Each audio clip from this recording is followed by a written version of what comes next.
শুনি মাননীয় প্রধানমন্ত্রী জনাব তারেক রহমান চাঁদপুরবাসীর জন্য সুন্দর মেসেজ দিয়েছেন।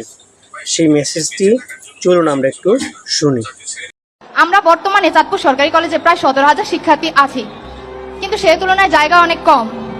আমাদের কলেজের পাশে কলেজের মালিকাধীন একটি ভূমি রয়েছে, যেটি ব্যবহার করে আরেকটি ক্যাম্পাস করলে আমরা চাঁদপুর জেলার মানুষ এবং চাঁদপুর শহরের শিক্ষার্থীরা খুবই উপকৃত হব। এটি করলে আমরা আপনার কাছে চিরকৃতজ্ঞ থাকব।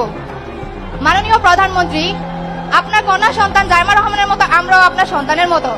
জাইমা রহমান যদি আপনার কাছে কোনো আবদার করতো, আপনি কি সেটি ফেলতে পারতেন? মেরুন সুলতানা ওর কলেজের ব্যাপারে একটি কথা বলেছে। ও আমাকে বলেছে আমার সন্তানের মতো নয়, এবং আমার সন্তান যদি কোনো আবদার করতো আমি রাখতাম কিনা। আমার সন্তান যদি কোনো আবদার করতো, সেটা যদি বাস্তবতা থাকতো বা বাস্তবতা থাকে, অবশ্যই আমি সেটা রাখবো। ও যেই আবদারটা করেছে, আমাদের শিক্ষামন্ত্রী মিলন, উনি এই চাঁদপুরেরই সন্তান, ওনাকে আমি এখনই নির্দেশনা দিব। আমার কলেজের পক্ষ থেকে একটা দরখাস্ত দাও আমার কাছে।